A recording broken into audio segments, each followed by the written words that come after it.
안녕하십니까. DY 경영연구소입니다. 이번 영상에서는 사업계획에 대해서 설명을 좀 드리려고 합니다. 모든 회사에서 여러분들 영상을 보는 대부분의 사람들은 회사에 다니시면서 사업계획을 수립하고 있거나 또는 회사에 다니지 않더라도 자영업을 하시는 경우에는 본인의 사업계획을 수립을 하게 됩니다.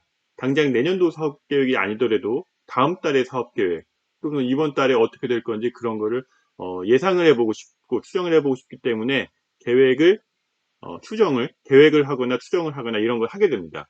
이런 걸 전체적으로 봤을 때 사업계획이라고 생각을 하셔도 될 것 같고요. 저는 그 일반 제조업체에서 내년도 사업계획을 수립하는 방법에 대해서 이번 영상에서 설명해 드리도록 하겠습니다. 앞서 말씀드렸다시피 자영업을 하시거나 식당을 하는데 다음 달 계획을 수립해 보고 싶다 하더라도 이걸 참조해 가지고 엑셀을 한번 만들어 보고 그러면 여러분들 사업에 도움이 되실 것 같습니다. 자, 사업계획이란 이런 겁니다. 우리 사업계획, 어떤 회사는 사업계획이라고 어떤 회사는 경영계획이라고 하고 뭐 기본계획이라고도 하고 또는 도전계획이라는 표현도 쓸 수도 있고요.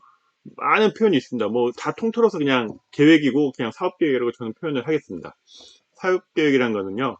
자, 회사 제조업체를 기준으로 제가 설명을 드리니까 매출원가 계획을 세우고 매출 계획을 세우고 그에 따른 판관비 계획을 세우고 이런 영업을 하기 위한 자금 조달 계획을 세우고 이러한 것들의 자원 투입에 대한 사용 일정 계획을 세우고 그런 것들에 대해서 유기적인 관계를 서로 점검하고 아주 구체적인 계획을 세우는 것입니다.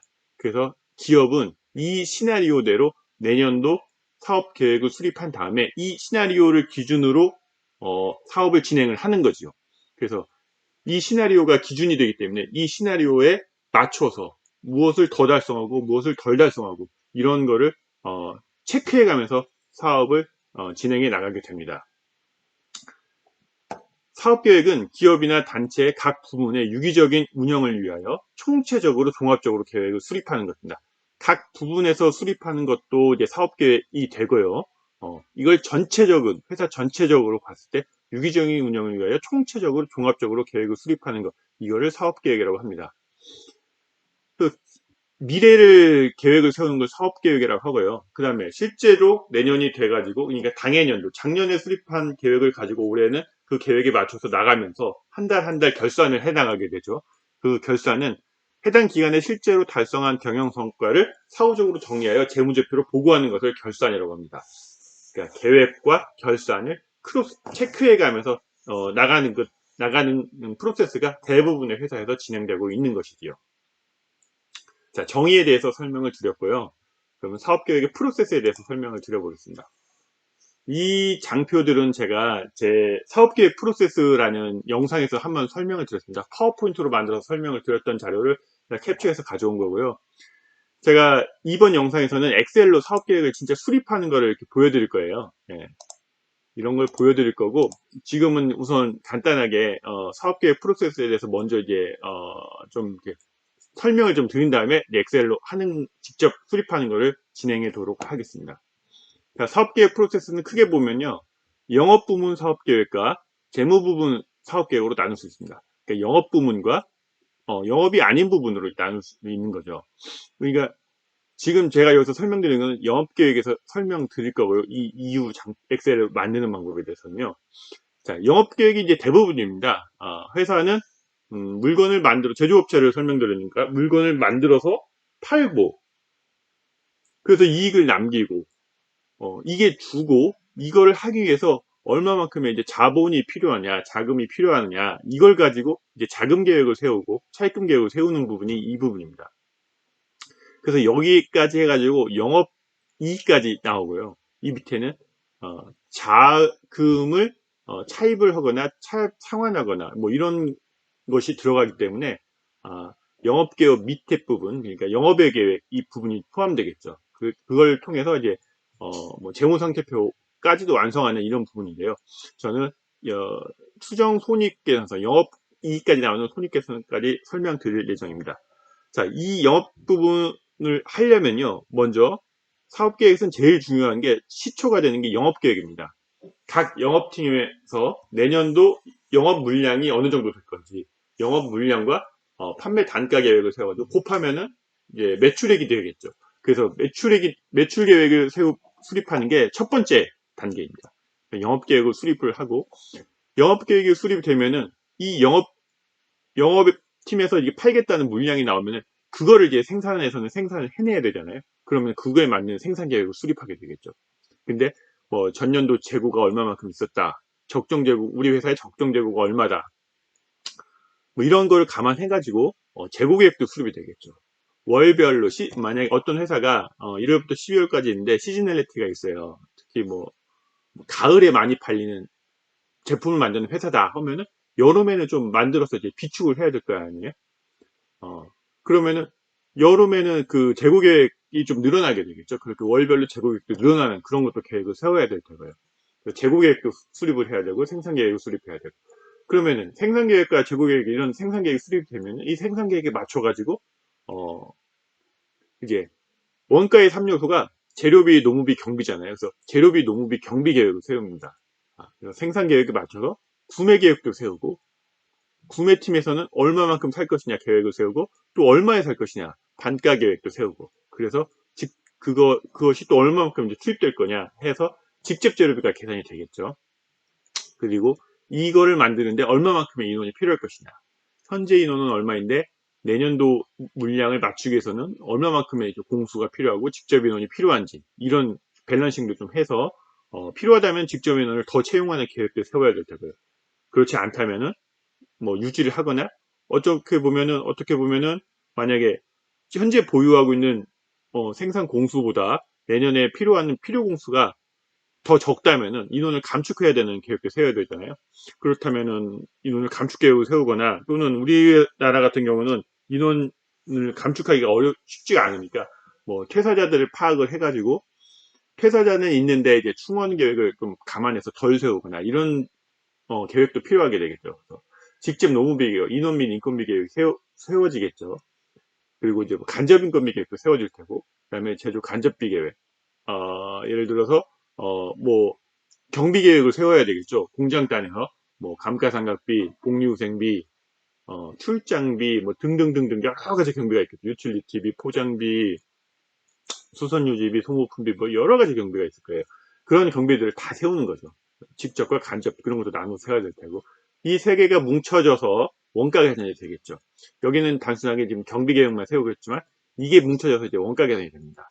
실제로 각 회사별로 원가 계산 시스템이 다르기 때문에 각 회사별로 이제 뭐 종합원가 계산을 하는 종합원가 계산으로 할 테고 개별원가 계산은 개별원가 계산을 할 테고요. 표준원가 계산하시는 뭐 그 중에서도 또 표준원가 시스템을 가지고 있는 회사들은 그런 걸 몰아넣어가지고 표준원가 계산을 하게 되겠죠. 그래서 원가 계산이 된 다음에 이 경비가 원가 계산이 돼서 제조 원가, 제품의 원가로 이제 들어가겠죠. 제품 원가로 되고 그 다음에 이제 영업 계획에 따라서 이제 매출 원가가 발생하겠죠. 제품이 판매되면 매출 원가로 돌고 제품이 판매되지 않는다면 제품이라는 재고로 남아 있겠죠. 그래서 이제 판매되는 계획이니까 아마 생산하는 거와 판매되는 거 거의 비슷하게 되겠죠. 대부분 회사들은 전년도 재고가 특별하게 많다면 재고를 감안하는 계획까지 세워야 되니까 생산 계획을 좀 적게 잡을 수는 있지만 뭐 대부분 회사들은 아마 생산 계획과 판매 계획은 비슷할 거예요. 아무튼 그런 식으로 이제 판매 계획과 원가가 곱해지면은 매출 원가 계획이 나오게 되겠죠. 그래서 매출은 얼마고 매출 원가가 얼마다. 그러면 매출에서 매출 원가를 빼면 매출이익이 나오겠죠. 그럼 매출이익 계획이 나오는 거죠. 그리고 그럼 여기서까지 해가지고 이제 제조단이 끝나는 거죠. 네. 여기는 이제 판매단이었고 판매에서 영업 계획을 세웠고 여기서 여기까지는 제조단에서 계획을 수립을 한 거고 그다음 판매단에서는 다시 한번 판관비 계획을 수립하게 되겠죠. 영업팀에서는 영업에 관련된 직접 비용, 뭐 운송비, 뭐 계약 보증료 이런 계획도 수립해야 될 테고 관리부서에서는 뭐 판매직이나 뭐 관리직의 인원에 맞춰서 인원 인건비 계획도 수립을 해야 되고 뭐 따라서 복리후생비 계획도 수립해야 되고 각종 이제 비용 계획을 수립을 해야 되겠죠. 그리고 뭐 본사 임차료 뭐 이런 계획도 다 경비 계획에 반영이 되겠죠. 그러면은 자 매출이익이 나왔었고요. 매출이익에서 판매관리비를 빼면은 이제 영업이익이 나오게 되겠죠. 그래서 여기에서 이제 영업이익 계획이 나오게 됩니다. 그런 식으로 해가지고 영업이익 계획이 수립이 되고요. 큰 줄기는 이렇게 되고요. 뭐 그 외에 이제 추가 수립 계획이라고 몇 개 썼는데 한번 읽어볼까요? 영업 계획에서는 지금 판매 계획과 매출 계획을 얘기했는데 뭐 수주 계획도 수립할 수 있겠죠. 수주 산업인 경우에는 수주 계획도 수립을 해야 될 테고 여기에 뭐 매출 계획 얘기했고 이런 것들은 대부분이 또 다 이제 물량 곱하기 단가로 이제 계획에 수립이 되겠죠. 그다음에 이런 인원 계획할 때 인건비 계획할 때 인원 계획도 수립을 할 테고 또 생산 직접 인원이 몇 명이냐에 따라서 맨아워 계획도 수립이 되겠죠. 그래서 생산 직접 인원의 맨아워를 필요 맨아워와 보유 맨아워를 밸런싱을 해가지고 생산 직접 인원을 더 채용할 건지 뭐 그런 계획도 밸런싱을 좀 해야 되겠죠. 그 다음에 이런 제조 직접 재료비 때문에 발생하는 뭐 구매 계획 구매팀에서 세우는 그런 거가 되겠죠. 그 다음에 방금 말씀드렸던 제조 경비 계획에 있는 제조 경비 계획. 그 다음에 필요하다면은 시설 투자 계획도 수립을 해야 되겠죠. 자, 시설 투자라는 건 뭐냐면은 당장 생산 제조업체니까요. 제조업체니까 지금의 설비는 있다는 거죠. 설비는 있는데 내년에 만들어야 되는 제품들이 새로운 설비가 필요한 경우가 있을 거 아니에요. 그 새로운 설비가 필요하다면은 새로운 설비를 구매를 하고 설비를 설치를 해야 되겠죠. 그래서 이제 시설 투자 계획도 필요할 테고 또 제조업체는 이익을 극대화시키는 방법이 두 개예요. 품질이 좋아서 더 비싸게 팔거나 아니면은 원가 절감을 하는 방법이에요. 그래서 영업에서는 판매 더 비싸게 파는 판매 계획을 수립하겠지만 공장단에서는 원가 절감 계획을 수립을 해야 되는 거죠. 이거는 기업이 생존하기 위해서 무조건 해야 되는 계획입니다. 그래서 원가 절감 계획과 이런 추가적인 추가 수립 계획을 하게 됩니다. 자, 이런 것들을 제가 이제 엑셀로 한번 설명을 드려보겠습니다. 자, 여기 시트가 이제 두 개가 있는데 사업계획 한 개 제품이고 사업계획 두 개 제품과 배부예요. 우선 한 개 제품에 대해서 설명드리겠습니다. 아까 말씀드렸던 이런 프로세스들을 전부 이제 엑셀로 한번 만들어 보겠습니다. 근데 회사에서의 진짜 프로세스는 많은 제품을 다양한 제품을 만들게 되잖아요. 근데 엑셀에서 제가 그런 걸 설명드릴 수는 없고 좀 단순하게 해가지고 한 개 제품만 만드는 것 기준으로 설명을 좀 드려보도록 하겠습니다. 여러분들이 이 강의를 듣고 이 엑셀로 이제 공부를 해보면서 우리 회사는 한 개가 아니라 뭐 5개다 10개다 하면은 그건 이제 여러분들이 좀 더 노력해서 만들어 보시면 될 것 같고요. 저는 좀 쉽게 영상에서 해야 되는 거기 때문에 한 개만 가지고 설명을 해보겠습니다. 자, 그래서 제가 여기 보면 1번, 2번, 3번 있는데 각 담당 부서에서 작성하는 사업 계획이 있습니다. 제조 부문과 제조 외 부문으로 나눴고요. 뭐 여러 가지가 있어요. 아까 말씀드렸던 영업팀, 생산기획팀, 구매팀 이런 식으로 했고 이것들이 모여가지고 각 부서의 계획을 수립한 걸 사업 계획을 이제 집합을 하고 그 다음에 이걸 가지고 이제 손익계획, 영업이익까지 나오는 손익계획으로 이제 다 들어가는 단계로 합니다. 그래서 1, 2, 3, 4번으로 가겠고요. 자, 그러면은 자, 먼저 자, 그러면은 아까도 말씀드렸지만 영업계획이 제일 먼저입니다. 그래서 여기가 제가 번호를 매겨놨어요. 그래서 영업계획이 먼저고 그 다음에 영업계획 한 다음에 이제 생산계획으로 가는 거죠. 그럼 영업계획에서는 한 개 제품만 만든다고 했으니까 몇 개를 팔 것이냐, 수량을 몇 개를 팔 것이냐, 그리고 얼마에 팔 것이냐 이걸 곱하면은 매출액이 나오는 거죠. 그래서 매출액 계획을 수립을 합니다. 그러면은 여기에 수량이 있잖아요. 수량이 생산으로 가면은 생산계획팀에서 수립하는 생산계획의 생산 수량이 되겠죠. 영업에서 1000개를 판다고 했어요. 그러면은 제품을 1000개를 만들거나 재고 계획이 좀 가만히 든다면 1000개보다 좀 적거나 많을 수도 있겠죠. 근데 우선 저는 이제 그러니까 재고가 작년에 남았던 재고가 기말에 똑같이 남는다고 봐서 기초와 기말의 재고는 동일하게 보고 1000개를 파니까 1000개를 생산한다고 가정했어요. 이 생산 수량은 판매 더하기 기말 마이너스 기초죠. 그러니까 기초 더하기 생산과 판매하고 기말이 같으니까 이 생산 수량은 이런 수식으로 해가지고 계산이 되게 됩니다. 그래서 이제 생산 계획까지 수립이 됐잖아요. 그 다음에는 그러면 생산 계획에 맞춰서 자, 원가의 3요소 재료비, 인건비, 그 다음에 경비잖아요. 그러면 이제 재료비 일단에 이제 생산량에 맞춰서 구매에서는 구매를 해야 되잖아요. 그러면 구매 팀에서 구매 및 재료비 계획이 수립이 됩니다. 자, 이것도 수불 개념으로 접근을 좀 해야 돼요. 생산 계획에서도 기초 더하기 생산은 판매하고 기말로 구분을 했습니다. 여기서도 기초, 여기는 이제 제목을 좀 다르겠죠. 구매, 수입이 들어오는 거죠. 그 다음에 사용, 그 다음에 기말, 이런 식으로 구분을 하고, 자, 기초가, 금액, 10개가 있었어요. 10개가 있었고, 자, 여기에서도 지금 10개라고 했잖아요. 그래서 좀 동일하게 봤습니다. 제품 하나를 만드는데 원료 한 단위가 들어간다고 좀 단순하게 만드는 거고요, 모델이. 그래서 원료가 10개가 있었고, 판매를 1000개를 해야 되니까 사용을 1000개를 해야 돼요. 그러면은 기초와 기말은 같이 10개라고 또 봤을 때 구매를 또 1000개를 해야 되겠죠. 그러면은 구매팀에서는 1000개에 대한 구매 계획을 수립을 하는 거고, 그럼 단가가 얼마냐? 구매 단가, 원료 단가 계획도 수립을 해야 되겠죠. 뭐 예를 들어서 여기 단위를 100만 원이니까 500만 원이라고 가정했어요. 그리고 기초나 구매나 사용이나 기말의 단가는 동일하게 500으로 봤습니다. 만약에 인플레이션이 예상이 된다면은 사용의 단가는 더 비싸게 반영할 수도 있겠죠. 근데 저는 우선은 동일하게 봤습니다. 그러면은 구매 금액은 이런 식으로 계산이 되겠죠. 수량을 1000개를 구매를 하고 단가를 500만 원을 받으니까 구매 금액은 50억이 되겠죠. 이게 재료비로 이제 반영이 되는 겁니다. 재료비로 반영이 되는 게 아니라 구매팀에서는 이거를 구매를 하게 되는 거고요. 50억만큼 구매를 하게 되는 거고, 이게 이제 사용이 되는 거죠. 사용이 50억이 됩니다.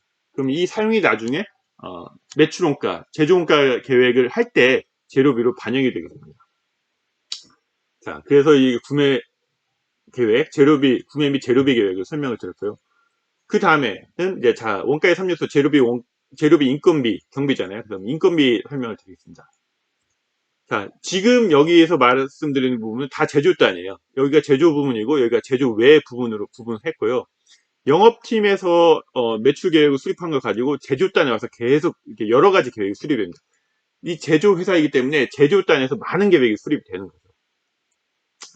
자, 생산에 인원 및 인건비 계획을 수립을 해야 됩니다. 그런데 인원에는 직접 인원과 간접 인원으로 크게 구분할 수가 있겠죠. 그래서 직접 인원은 몇 명, 간접 인원은 몇 명, 이런 식으로 먼저 인원 계획이 수립이 되겠죠. 그리고 이 사람들의 뭐 평균 연봉, 저는 여기서 이제 간단하게 이 사람들의 평균 연봉이 6천만 원이다 7천만 원이다 했지만, 실제 회사에서는 만약에 19명이라면 19명은 각각의 라인을 19개를 하고 각각의 현재 인건비가 얼마고 그 다음에 내년도 인건비가 얼마다. 현재 인건비도 급여, 상여, 퇴직금 다 나눠서 해야 되겠죠. 다 나누어서 계산하고 그걸 가지고 각 계정별로 경비 계획이 수립이 돼야 되겠죠. 네, 저는 여기서 간단하게 설명드리겠습니다. 연봉은 직접 인원은 6천만 원, 간접 인원은 7천만 원이라고 정의를 했어요. 그래서 이렇게 두 개를 곱하면 인건비 계획이 수립이 되겠죠. 그래서 제조단에서 발생하는 인건비는 12억 3천만 원이다. 이런 식으로 계획이 되는 거예요. 그리고 여기에서 직접 인건비와 간접 인건비, 그러니까 각 회사마다 간접비를 직접 원가로 배부하는 기준이 있을 텐데, 제가 지금 설명드리는 회사는 전통적인 간접 원가 배부 방식을 설명하는 것으로 좀 가정을 했습니다. 그래서 간접비를 직접 원가에 배부하는 방식은 이 회사에서는 두 가지를 쓰고 있고요. 간접 인건비는 간접 인건비율을 구해가지고 직접 인건비에 얹혀줍니다. 간접 인건비율은 간접 인건비 나누기 직접 인건비. 여기 보시면은 수식이 이런 식으로 되어 있습니다. 간접 인건비 나누기 직접 인건비 해서 지금 6억 3천 나누기 6억에서 105%로 간접 인건비를 구해줬고요. 간접 인건비는 직접 인건비에 105% 곱해져서 배부가 되겠습니다. 자, 그렇게 해서 생산의 인원 및 인건비를 설명을 드렸고요. 그 다음은 직접 인건비가 이렇게 10명이라고 수입이 됐잖아요. 그러면은 여기는 이제 공수 점검, 공수의 밸런싱을 한번 해보는 건데, 이제 옆에 이제 제가 이제 부서도 써놨습니다. 공장의 인사팀이 인원 계획을 세우고, 생산기획팀에서는 우리 생산 직접 인원이 적정한지, 그런 것도 좀 캐파 밸런싱을 좀 해야 되는데, 자, 생산 직접 인원이 10명이었고요.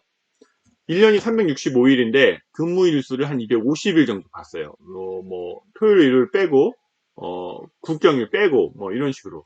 이제 각 회사마다 틀리겠죠. 각 어떤 회사들은 뭐, 4조 3교대나 3조 3교대에서 주말도 없이 돌아가는 회사라면은 이 근무일 수가 이제 250이 아닐 수도 있겠죠. 그리고 뭐 그거는 이제 회사의 상황에 맞춰서 하시면 될 것 같고, 저는 여기에서 그냥 주말은 쉬는 기준으로 작업을 했습니다. 그래서 생산 직접 인원이 10명이고 근무일 수가 1년에 250일이다. 그리고 하루에 8맨아워잖아요. 그래서 이렇게 세 개를 곱하면은 2만 공수가 나옵니다. 그러니까 이 회사가 가지고 있는 총 공수는 2만 공수예요. 그럼 2만 공수 가지고 뭐 이제 일을 하게 되겠죠. 근데 지금 여기 위에서 생산량은 1000개였잖아요. 그러면 보유 공수는 2만 공수였고 필요 공수는 얼마냐? 그 계산을 쏘겠습니다. 생산량은 1000개였으니까 그리고 개당 만드는 한 개를 만드는 공수가 또 정해져 있을 거 아니에요. 처음 만드는 거라면 뭐 그 공장에 뭐 공정기술팀이라든지 기술팀 같은 데서 계산을 표준 공수를 계산을 해야 될 테고, 만들던 거면 이미 평균 통계적으로 나온 공수가 있겠죠. 그 공수가 만약에 20개라고 가정을 해보겠습니다. 그러면 1000개 곱하기 20하면 2만이잖아요.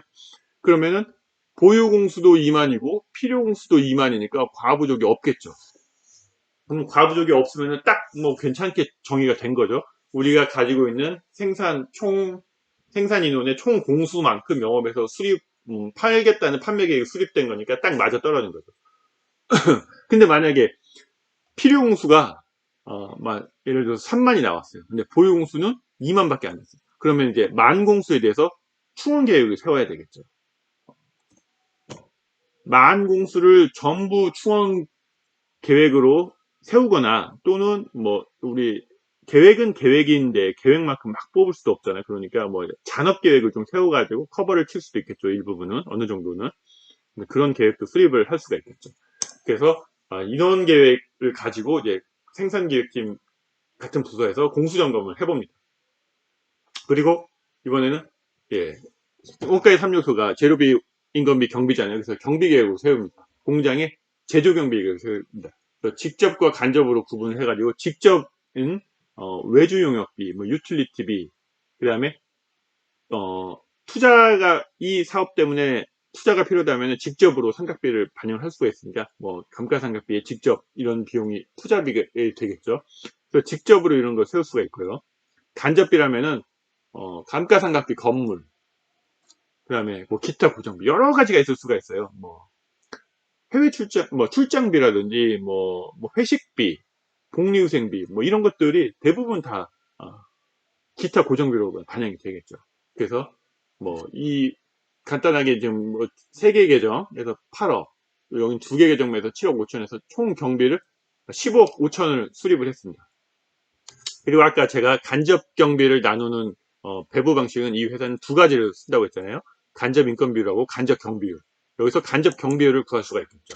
간접 경비율은 7억 5천, 간접 경비 7억 5천 나누기 총 인건비 12억 3천 나누어 가지고 61%라는 지표를 이제 정해 놓습니다. 이 사업 계획의 지표죠.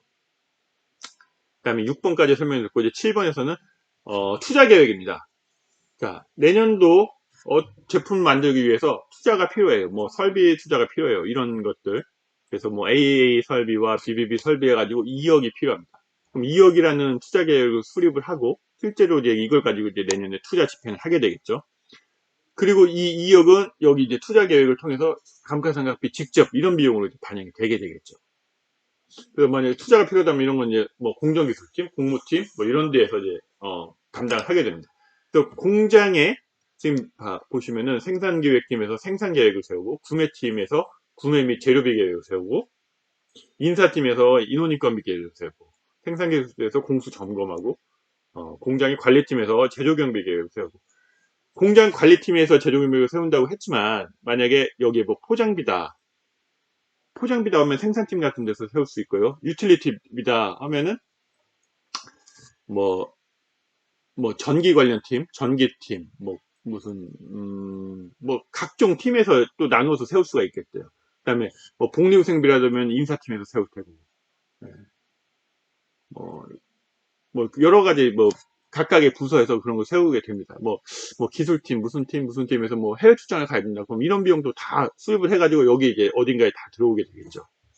그러니까 이런 제조경비를 세우는 거는 공장의 여러 부서가 다 조금씩 세워가지고 여기 이제 들어오게 됩니다.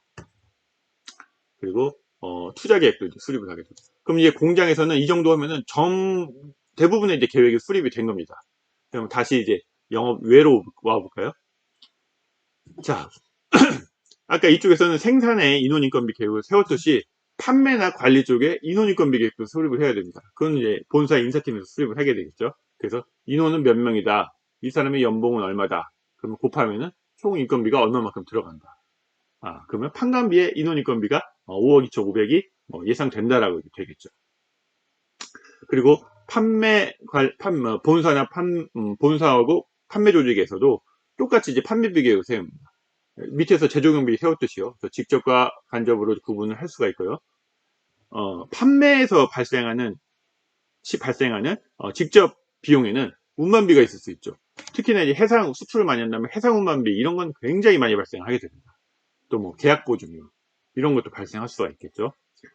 그리고 그 외의 것들은 뭐 대부분 이제 간접비로 발생할 텐데 본사 임차료 여기 인건비는 안 적어놨는데 인건비 위에서 여기 적어놨거든요. 그러니까 본사 임차료도 발생할 수 있고 뭐 출장비, 복리후생비 뭐 등등등등 뭐 감가상각비 이런 것도 발생할 수도 있고 이런 것들이 많이 발생하게 됩니다. 그래서 저는 직접은 1억 5천, 간접은 한 7억 정도. 그래서 판관비가 한 8억 5천 정도로 지금 예상을 했습니다. 자, 여기에서 이런 식으로 제가 이제 9번까지 넘버를 했잖아요. 189는 본사 판매 조직에서 하는 거고 2번에서 7번까지는 공장 조직에서 하는 것들이었습니다. 각각의 부서에서 이렇게 해놓은 걸 가지고 이제 여기에서 모읍니다. 자, 위에서 이렇게 정리를 해가지고 이제 손익계획을 수립하기 위한 기본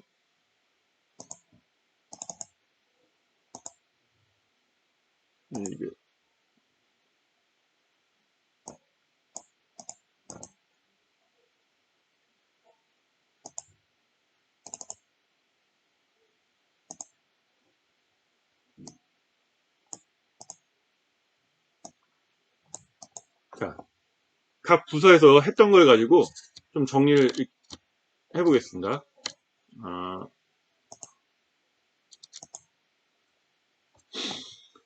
자, 뭐 영업계획은 이제 매출액이었죠. 여기 매출액에도 정리해놨겠네요. 매출액은 자 단위가 이제 100억이네요. 자, 아까 여기에서 영업계획이 수량이 1000개고 판가가 이게 100만원이니까 1000만원이었어요. 1000개 1000만원을 파니까 이제 100억이 된 거죠. 그래서 매출액은 100억. 재료비는 자 사용액 여기 50억입니다. 그러니까 뭐 판가의 한 50%가 지금 재료비인 거죠.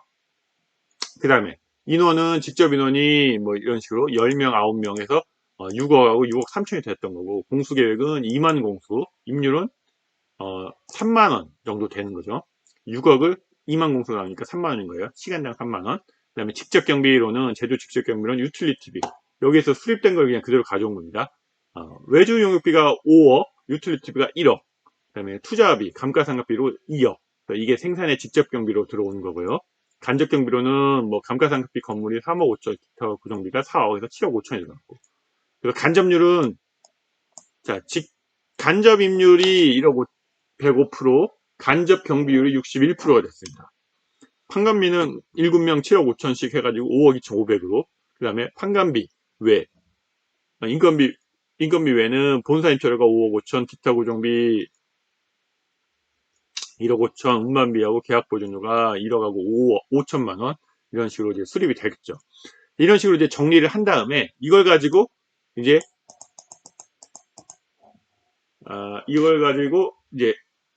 손익계산서를 만들어 보겠습니다. 자, 여기 손익계획을 하는 거예요. 이게 이제 가장 핵심이 되는 거죠. 회사에서 사업계획을 수립을 할 때 손익계획이 가장 중요합니다. 회사는 돈을 벌려고 존재하는 음, 조직이잖아요. 그러니까 돈이 얼마만큼 남느냐, 이게 제일 중요한 거예요. 그래서 손익계획이 가장 중요합니다. 각 모든 회사에서. 자, 수량은 아까 1000개를 판다고 했으니까 1000개로 오는 거고요. 그 다음에 매출액 그대로 이제 오면 됩니다. 매출액은 이렇게 매출액을 오고, 그 다음에 여기에서 여기까지가, 여기에서 여기까지로 이제 매출원가를 정리를 한 겁니다. 재료비 그대로 왔고요.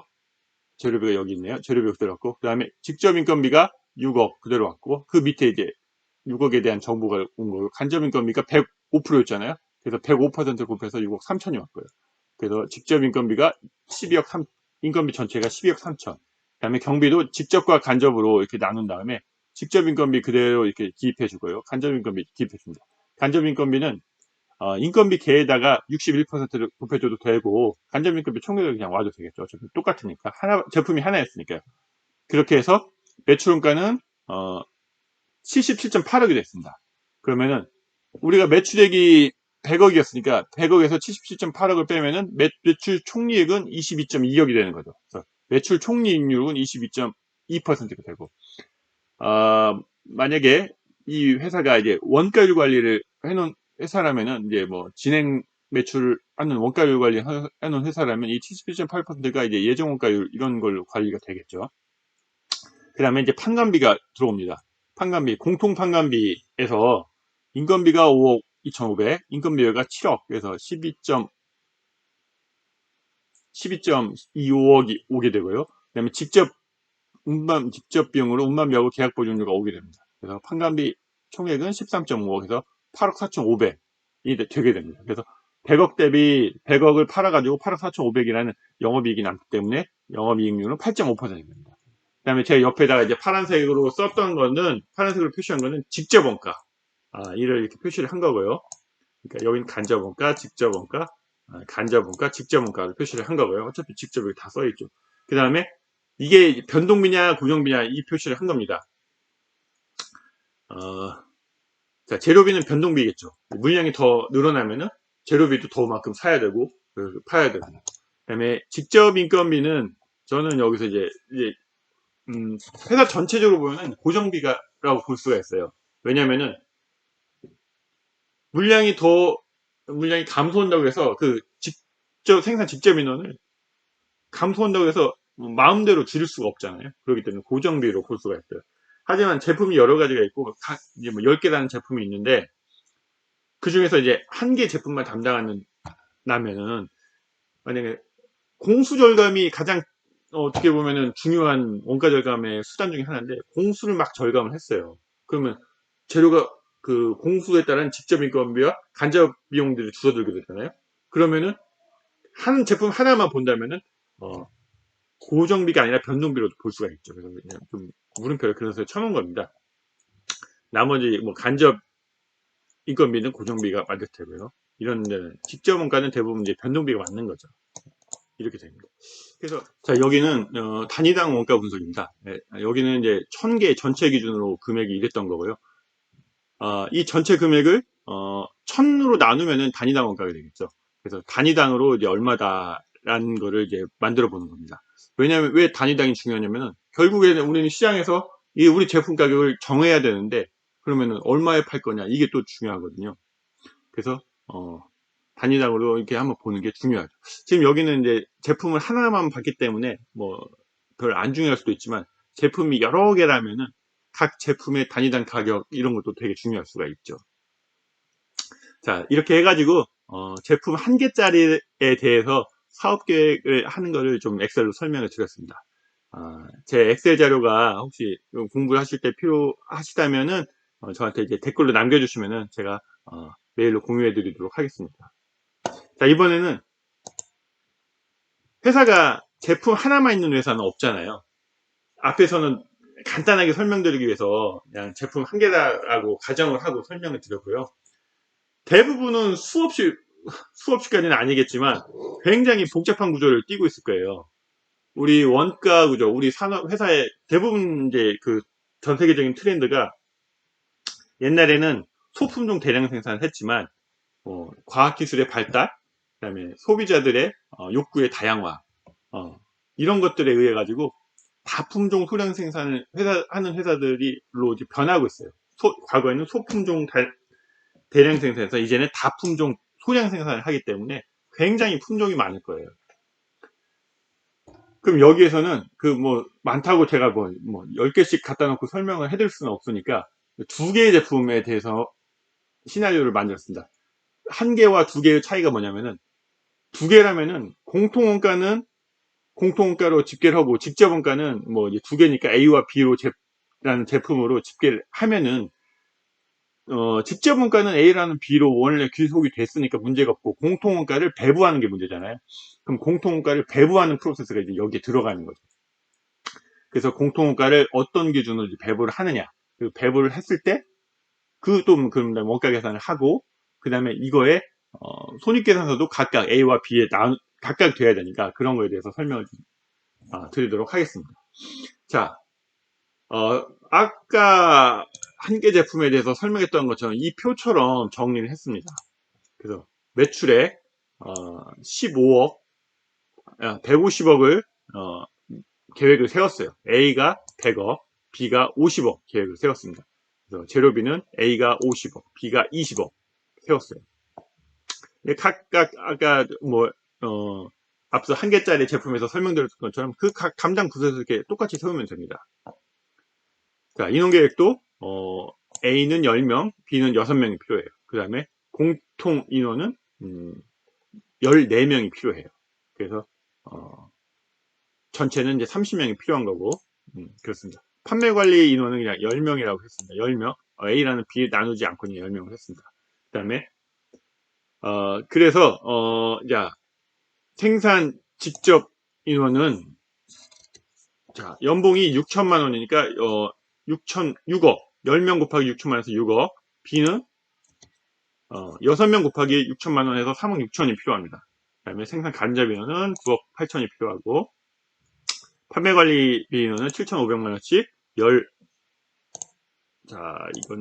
10명이 필요하니까 7억 5천으로 수립을 했어요. 그 다음에 공수계획은 자 10명이니까 총 2만 공수가 보유 공수가 되는 거고요. 6명이니까 12,000 공수 보유 공수가 되는 겁니다. 임률은 동등하게 어차피 여기 생산 직접 인원의 연봉 6천만 원 똑같았으니까 시간당 3만 원씩 수립이 되는 거고요. 외주 용역비도 이런 건 직접 경비였으니까 다 A와 B가 각각 나눠서 수립이 되는 거고요. 투자 계획도 각각 나눠서 수립이 됐습니다. 그 다음에 제조 간접비 중에서 건물의 감가상각비 이런 것들은 이제 건물을 같이 쓴다면 나눌 수가 없잖아요. 그래서 공통비용으로 5억, 기타 고정비 공통으로 6억 이렇게 수립이 됐습니다. 그럼 이런 건 이제 나중에 배부를 해줘야 되겠죠. 그래서 간접률은 이제 3억 6천 나누기 생산 직접 간접 임률은 직접 인건비 나누기 간접 인건비잖아요. 그래서 여기에서 이렇게 보시면은 생산 직접 인건비를 2개를 더합니다.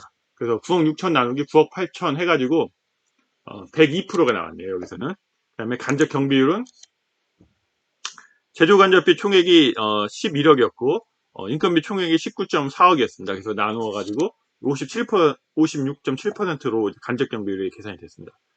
판관비는 본사 임차료가 공통비용으로 반영이 되겠죠. 이게 직접이 아니니까 8억. 그 다음에 기타 고정비가 2억. 그래서 10억이 반영이 되었고 운반비는 각각 A와 B가 각각 되겠죠. 직접 비용이니까 계약 보증료도 각각 되겠고 이런 식으로 이제 정리를 했습니다. 그래가지고 제일 중요한 거는 먼저 공통비용을 직접에다가 배분을 해줘야 됩니다. 그럼 이제 어떤 기준으로 배분을 하느냐 그게 문제죠. 자, 먼저 간접 인건비는 여기서 정해놓은 게 있잖아요. 간접 임률을 통해서 배분을 하면 됩니다. 그래서 간접 인건비 9억 8천이었잖아요. 9억 8천을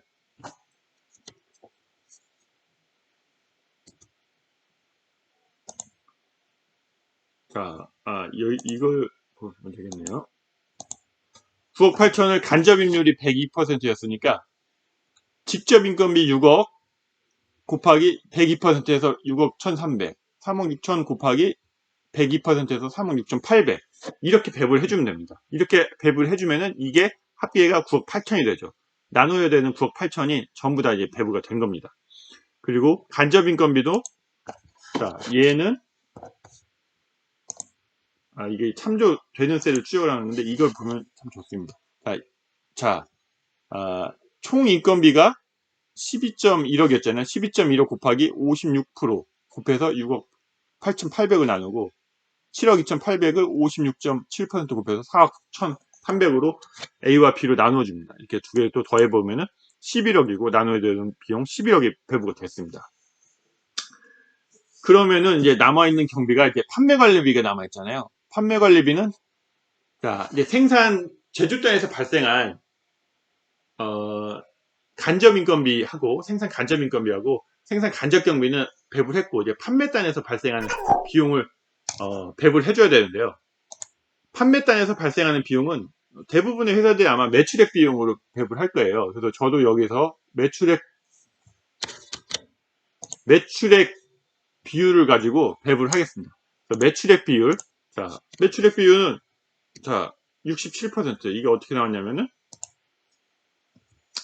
여기 이제 우리 매출 계획 A 나누기 전체 매출액 이렇게 해가지고 67%, 이 B 매출액 나누기 전체 매출액에서 33% 합이 100이 되겠죠. 그래서 구했습니다. 매출액 비율을 구한 다음에 판매관리비를 매출액 비율로 나눠준 거죠.